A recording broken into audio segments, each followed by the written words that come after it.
रना रना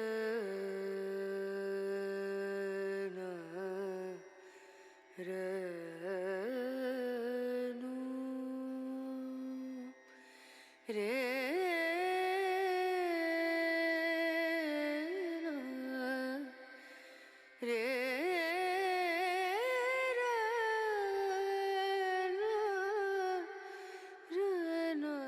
Instagram aesthetics तो आपको पता ही होगा, लेकिन have you ever heard aesthetics? No, right?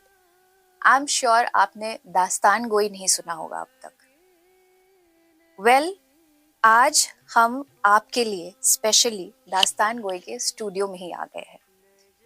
I welcome Syed Sahil Aga. Welcome to Boonde podcast. Sahil, कैसे हैं आप? बहुत शुक्रिया कि आप लोग तशरीफ लाए और हमारी इस आर्ट फॉर्म के बारे में जानने की आपको उत्सुकता हुई और आपकी ख्वाहिश हुई। साहिल, आपने कहाँ कहाँ परफॉर्म नहीं किया है? नेशनल, इंटरनेशनल, कोई जगह नहीं छोड़ा है। आपके परफॉर्मेंस में आपकी परफॉर्मेंस की जो ब्यूटी है और इस आर्ट की जो ब्यूटी है, आज साहिल से हम सारी चीजें जानेंगे। सबसे पहले, जिन्हें पता है दास्तान गोई के बारे में उन्हें तो पता ही है, जिन्हें नहीं पता है उनके बारे में आप दास्तान गोई के बारे में थोड़ा सा एक ब्रीफ दे दें। साथियों, दास्तान गोई 13वीं सदी का फन है और ये दिल्ली की फोक आर्ट है। दिल्ली के ही एक सूफी शायर दरवेश अमीर खुसरो ने इस फन को इजाद किया था, इसको बनाया था।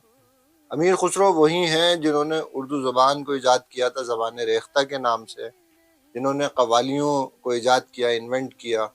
उसके बाद तबला और सितार भी उन्हीं की इन्वेंशंस में से है। दास्तान गोई 13वीं सदी का अंदाज है, फिर बाद के आने वाले वक्त में उसमें पर्शियन एक अंदाज और शामिल हुआ 16वीं सदी में। आर्ट फॉर्म्स चेंज होती रहती हैं, बदलती रहती हैं। जिस तरह कथक के अंदर आज दो बड़े घराने हैं, एक लखनऊ घराना, एक जयपुर घराना, उसी तरह दास्तान गोई के अंदर भी दो अंदाज आगे वक्त में आए। ये कहानियाँ सुनाने का एक फन है जिसमें हम जुबानी कहानियाँ सुनाते हैं लोगों को। तो और भी फनून है हिंदुस्तान में, लेकिन दास्तान गोई दिल्ली की फोक आर्ट है और ये एक कम नसीबी है कि दिल्ली की बहुत ही कम फोक आर्ट है जो उजड़ती रही, बसती रही, लेकिन उसमें से एक दास्तान गोई भी है। जी, well, Urdu has an immense cultural prestige. दो हम लोग हिंदी और इंग्लिश का इस्तेमाल ज़्यादा करते हैं डेली लाइफ में, उर्दू का बहुत कम करते हैं। But how did you choose story telling दास्तान गोई एज योर करियर, जहाँ के मेरे ख्याल से आप भी 80s के ही हैं, हम भी 80s के ही हैं, जहाँ पे हमारे पेरेंट्स हुआ करते थे। 80s के पेरेंट्स आपको पता ही होगा, हमसे हमेशा एक्सपेक्ट किया जाता था कि हम या तो डॉक्टर या इंजीनियर ही बने। उस दौर पे आपने स्टोरी टेलिंग का जो एज ए करियर आपने सोचा, ये कैसे आपने सोचा? मतलब ये आपका सवाल ऐसा है कि जिसके जवाब बहुत बड़े बड़े दिए जा सकते हैं जी। कि लोग ऐसे बोलते हैं, मैंने अपना बिजनेस छोड़ दिया, मैंने अपनी नौकरी छोड़ दी, मैंने इस आर्ट के लिए ये किया, मैं उतना उसको उलझनों में नहीं सोचता। आपने जो जवाब दिया उसका बड़ा मुख्तसर सा जो मुझे अंदाज लगता है वो ये है कि फनकार बनते नहीं है, फनकार पैदा होते हैं। तो जब इंसान को किसी से इश्क हो जाता है, मोहब्बत हो जाती है, तो फिर वजह नहीं रहती कि उसने इसको क्यों चुना, कैसे चुना, कब चुना, कब हाँ हम साथ आ गए जिंदगी भर के लिए। तो ये फन मैंने अपने घर में अपने बड़ों को, खास वजह थी कि तकसीम की दास्तानें सुनाते हुए सुना, और जिस तरह दर्द से वो सुनाते थे क्योंकि उन्होंने उस दौर को देखा था। और जिन लोगों के साथ भी बुरा हुआ तो उनके अंदर दो जहनियत उभरती हैं। एक तो ये है कि फलां ने हमारे साथ बुरा किया, हम भी उसका बुरा करेंगे, बदला लेंगे। दूसरा जो जहन कहता है वो ये कहता है कि मेरे साथ बुरा हुआ, उसके साथ बुरा हुआ, अब ये बुरा किसी के साथ ना हो, क्योंकि आग की जो फितरत है वो जलाना है, वो खाक करना है। तो अब ये आग दोबारा नफरत की ना जले। हम नफरत करके देख चुके हैं, जल के देख चुके हैं, तबाहियां और बर्बादियां देख चुके हैं। और मोहब्बत इतना खूबसूरत फूल है कि जिसकी खुशबू हर आंगन को महकाती है, हर किसी को अच्छी लगती है। तो मकसद यही था पहला कि लोगों को बताएं कि हिंदुस्तान की गंगा यमुना तहजीब क्या है। जी। और इस फन को जिन्होंने बनाया हजरत अमीर खुसरो, वो खुद उसके अलमबरदार के, उनकी माँ राजपूत हिंदू, बाप तुर्क मुसलमान, और वो जो विरासत उनके अंदर आई जिसको उन्होंने आगे पहुंचाया। तो असल तो हम शुरू इस तरह से हुए थे, लेकिन इश्क बुता के ढोल से नफरत तो थी, मगर जब वो पड़ गया गले तो बजाना ही पड़ा। तो जब हमें उससे इश्क हो गया तो उसको निभाना भी पड़ा। तो वही उसी की आप हर कोशिश कर रहे हैं चीज कि इतनी निभाएं। इतनी खूबसूरती से बताते हैं, सुन के ही इतना अच्छा लग रहा है। तो आई एम जस्ट अज्यूमिंग कि जब आपको कोई लाइव देखता होगा कि हाउ हाउ ब्यूटीफुल, लाइक मैंने शुरुआत जैसे बोला है, it sounds so aesthetic, so beautiful. बहुत शुक्रिया। वो दुनिया में हर बात सुनी जाती है, दुनिया में हर बात सुनी जाती है, बस एक कहने का सलीका चाहिए। तो आप कोई भी बात कहिए उस सलीके के साथ, तो लोग सुनेंगे। और वही सलीका इस फन का नाम है। तो दास्तान गोई बातें कहने का ही फन है कि आप बात को किस तरह खूबसूरत अंदाज से कहें। और ख़ास तौर से जो 13वीं सदी की दास्तान गोई है, उसके अंदर हम कभी भी स्क्रिप्ट याद करके नहीं सुनाते हैं। उसका एक स्ट्रक्चर हमारे दिमाग में होता है, और हम जब स्टेज पे बैठते हैं तभी उसको इम्प्रॉम बनाना शुरू करते हैं, ऑडियंस को क्या पसंद आ रहा है, कैसे। तो उसके लिए जो जो हमारी परफॉर्मेंस है, उसको उसका हम जितना रियाज करते हैं, जो लोगों को सामने दिखाई देती है बज़ाहिर तौर पे, उससे ज़्यादा हमारा रियाज होता है हमारे पढ़ने के ऊपर, हमारे लिखने के ऊपर, उन जुमलों पे, उन लफ्ज़ पे जो लोगों को सामने दिखाई नहीं देते। लोगों को लगता है जो परफॉर्मेंस है वो में, लेकिन जो स्क्रिप्ट है वो बहुत ज़रूरी है। तो इसलिए सालों साल जितने भी दास्तान गो होते थे वो रियाज करते थे लिखने का और पढ़ने का। फिर उसके अभी जो दास्तान गोई लोग आते हैं तो वो सोचते हैं कि परफॉर्मेंस परफॉर्मेंस सेकेंडरी है, पहले तो वो जुबान का जादू आपके अंदर आए तो फिर बाकी चीज़ें हों। तो हम तो अभी उसके रास्ते में हैं, we are just trying to get कि हम उसको पकड़ सकें। Okay, so what if we give you a modern story? अगर आपको कोई मॉडर्न स्टोरी नरेट करना है इस आपके पुराने आर्ट के थ्रू, हाउ हार्ड, और may be it's easy for you, but how do you do that modern story in a old method? कह नहीं सकता मैं, असल में जो आपका सवाल में समझा वो, क्योंकि दास्तान गोई तो एक क्लासिक आर्ट फॉर्म है, तो किसी भी चीज को क्लासिक बनाना इतना मुश्किल नहीं है। मिसाल के तौर पे अगर एक स्टोरी है, आमतौर से दास्तान सुनाने वाले अपनी ही कहानियां सुनाते हैं, ये उसूल है। लेकिन जैसे जो नए बच्चे हैं वो दूसरों की लिखी भी सुनाते हैं, बहुत अच्छी बात है कि वो कर रहे हैं। अब कोई किसी ने कहानी दी और उसने कहा कि भाई आप इसको सुनाइए, तो और हमें उसे क्लासिक बनाना है, तो बहुत आसान है। उसने उसको फोन किया और कहा कि अच्छा मैं तुम्हारे घर आती हूँ, तो इसकी जगह आप कर दीजिए कि उसका 2 दिन पहले खत आया और उसने कहा कि फला वक्त मैं तुमसे मिलने के लिए आती हूँ। अब आज की कहानी में आप कहेंगे कि उसने अपनी मोटर कार निकाली, वो गाड़ी में बैठी और चल दी। आपको क्लासिक बनाना है उसको, तो आप कर दीजिए उसने अपने बग्गी निकाली, वो बग्गी में बैठी और उसने खादिम से कहा कि चलो, या उसने घोड़ा निकाला और वो घोड़े पे उसकी तरफ रवाना हो गई। तो जो आज की चीजें उनको जो क्लासिक थी उनसे बदल दीजिए। तो वही जो आप आज की कहानी सुना रहे हैं और आपको लग रहा है कि सादी सी कहानी है कि उसने उसको फोन किया और वो मिलने के लिए गई और उन्होंने साथ में चाय पी रेस्टोरेंट में बैठ के, और वहां से फिर वो वापस आ गए, उसी को जैसे ही आप क्लासिक कहेंगे कि उसने 2 दिन पहले चुपके से उसको एक रुक्का भिजवाया। रुक्का यानी कि खत, और खत में ये पैगाम लिखा कि मैं तुमसे कल शाम दरिया के किनारे मिलने आऊंगी। और जब शाम ढली तो उसने अपने इस्तबल से चुपचाप एक घोड़ा निकाला, उस पर वो सवार हुई। वो घोड़े पे उड़ती चली, मालूम देता था कि आसमान से कोई शहजादी उतर के जमीन पे आई।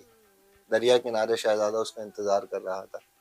मानो वो मंजर यूं था कि ठहर जाए और तस्वीर में कैद हो जाए, मगर वक्त कब कैद हुआ है, तस्वीरें तो सिर्फ यादें हैं। वो किस्सा भी याद बन गया शहजादी के दिल में जब वो मुलाकात करके वापस लौटी शहजादे से। तो ये एक टुकड़ा बन गया कहानी का भी बैठे बैठे। तो I would like to clap for this. Instant इन्होंने अभी आपको सुना दिया है live. I mean, this is a real talent. तो ऐसे ही होता है, क्लासिक बन जाता है। Very वो nice. एक अंदाज है, जब आप करने लगते हैं तो गाने वाले जो होते हैं, जब वो गा रहे होते हैं तो आप उनको कोई भी लफ्ज दीजिए, मतलब आप उनको अखबार उठा के दे दीजिए तो जी। वो इसको भी गाने की धुन बना देंगे, 1 2 3 4 5 6 7 8 9 10 11। तो अब ये गाना इसको बना दिया गया, आप लोग ढूंढ के सुनिएगा, वो तो नहीं सुनाऊंगा, लेकिन वो एक फन है जी। Right. So Sahil, we would like to know, are you the youngest generation who is performing, who is like taking the artwork right now? I mean, are you the youngest generation? पता नहीं मैं youngest का क्या तर्जुमा समझूं, क्योंकि अगर उम्र की बात है तो मुझसे ज्यादा जवान भी हैं, मुझसे ज्यादा छोटी उम्रों के हैं, खुद मेरे स्टूडेंट हैं जो कर रहे हैं, तो हमारे खुद अभी स्टूडेंट हैं जिनका शो होने वाला है, मुझसे ज्यादा यंग है। अभी हमारा एक शो है उदयपुर में, उसके लिए एक हमारी एनएसडीएन है, हमने उनसे कुछ चीजें ली हैं डायरेक्शन के तौर पे कि वो कुछ बताएं, क्योंकि जो नए लोग जिस तरह से देखते हैं चीजों को, सोचते हैं, उनका एक नजरिया होता है, तो वो हमने उनसे लिया है। तो मुझसे उम्र में मुझसे छोटे भी काम कर रहे हैं, मुझसे बड़े लोग भी काम कर रहे हैं, तो मैं भी कर ही रहा हूँ। तो मुझे लगता है कि इसमें उम्र का कोई दखल खलल है नहीं। बहुत से पुराने लोग आपको मिलेंगे जो गाना गा रहे होंगे और जिनके सुर बड़े कच्चे होंगे, बहुत से आपको बड़ी नई उम्र के बच्चे मिलेंगे जो गाना गा रहे होंगे और बड़े पक्के सुर होंगे। तो इसका ताल्लुक रियाज से है कि किसने फन को कितनी मेहनत, कितना वक्त दिया है, उसी से फिर आप उम्र नाप सकते हैं कि कौन नया है कौन पुराना है। खाली जो बरसों की और सालों की हमारी बजाते खुद उम्र है, उसका फन से ताल्लुक है नहीं जी। ऐसा। So then what do you look, for example, अगर कोई ऐसा आम इंसान है जिसको दास्तान गोई में इंटरेस्ट है but they don't have a real background of दास्तान गोई, राइट?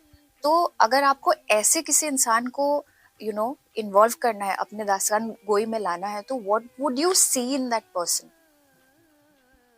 कुछ चीजें हैं, जैसे हम कहते हैं कि मैं वर्कशॉप जब कराता हूं तो हम कहते हैं कि आपने एटलीस्ट 4 थिएटर प्ले किए हों, यानी कि आपको कुछ एक्टिंग का थोड़ा बहुत पता हो, क्योंकि बहुत रॉ से शुरू करना हमारे लिए मुश्किल हो जाता है।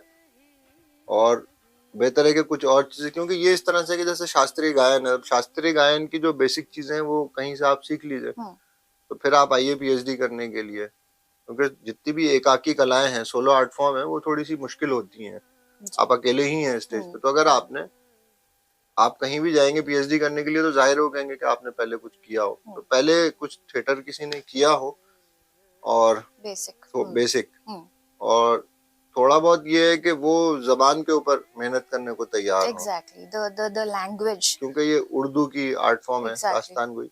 हिंदी में कहानियां सुनाने की अलग कलाएं हैं, जो आज की हिंदुस्तानी जुबान है उसको, उसमें कहानियां सुनाने की अलग कलाएं हैं, अलग विधाएं हैं।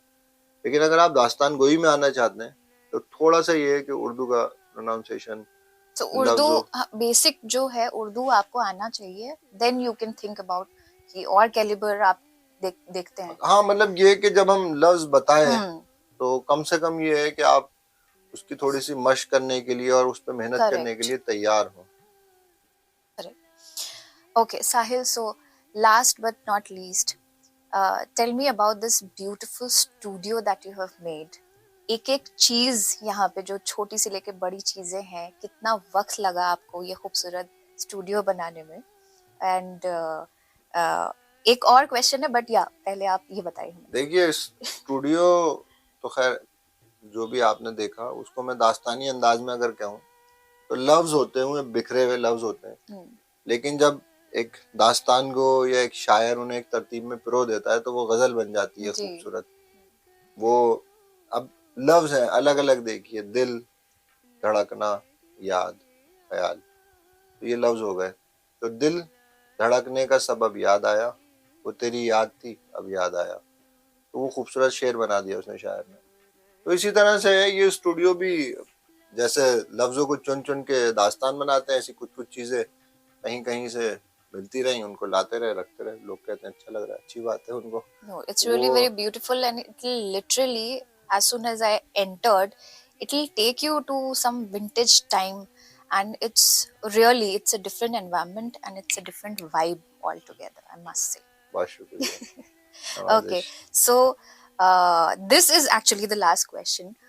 हम जब आपके बारे में थोड़ा बहुत गूगल कर रहे थे, होमवर्क कर रहे थे, तो हमने एक चीज आपके बारे में अनोखा हमने पढ़ा, and that was your luxury high and car collection. आप उसके बारे में भी हमें बताइए, क्या ये कलेक्शन आपको कहाँ से इंटरेस्ट आया? थोड़ा सा डिफरेंट है, but are these cars that you have are also vintage और व्हाट?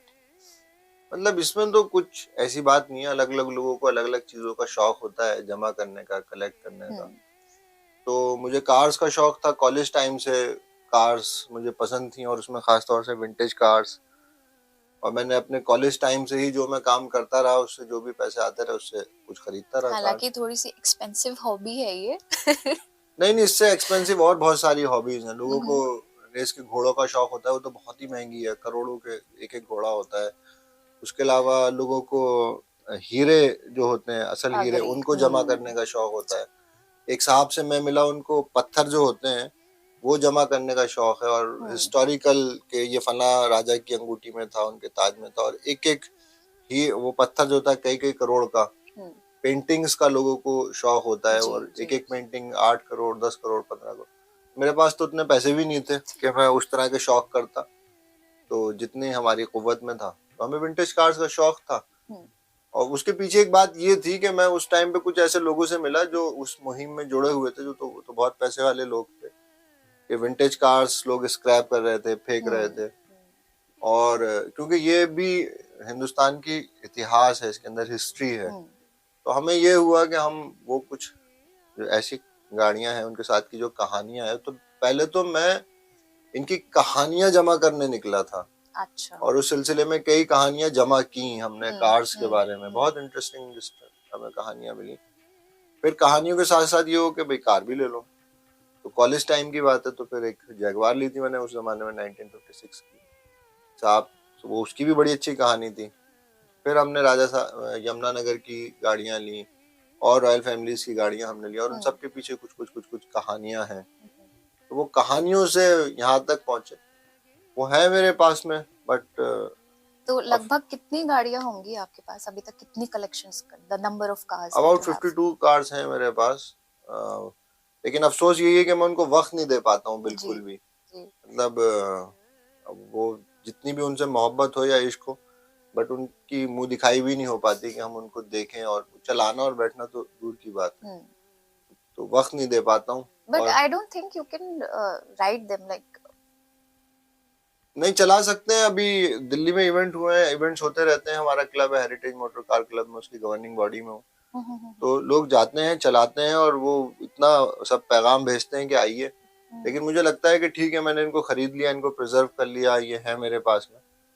लेकिन इससे ज्यादा जरूरी काम जो मैं अपने जबानी इतिहास को बचाने के लिए दास्तान गोई के जरिए कर रहा हूँ, वो मुझे लगता है वो ज्यादा बड़ा मिशन है। क्योंकि आप तरजीह देते हैं जिंदगी में चीजों को। विंटेज कार्स को लेकर तो क्लब भी है, वो भी गाड़ियों के लिए काम कर रहे हैं। उनको बहुत सारे लोग हैं जिन्होंने खरीदी है प्रिजर्व। बट तफाक है कि दास्तान गोई इस फन के अंदर 13वीं सदी जो हज़रत अमीर खुसरो का था, उस अंदाज का एक भी दास्तान गो नहीं है, फकत मैं ही हूँ। खुशी भी होती है, अफसोस भी होता है। 16वीं सदी के तो 2 दास्तान गो जिनको हम कह सकते हैं बाकायदा, वो हैं। बाकी और फिर शागिर्द कई हमारे हैं और लोगों के हैं, तो वो लोग थे। लेकिन बाकायदा दास्तान गो नहीं है। बाकायदा हम कहते हैं जो खुद दास्तान लिखें और उसके बाद में उसको परफॉर्म करें। किसी और की लिखी हुई जो लोग दास्तानें पढ़ते हैं, किसी और के डायरेक्शन में जो काम, वो आप ठीक है, वो शौकिया तौर पे कर रहे हैं, लेकिन हम उनको उस दर्जे तक नहीं पहुंचा पाएंगे।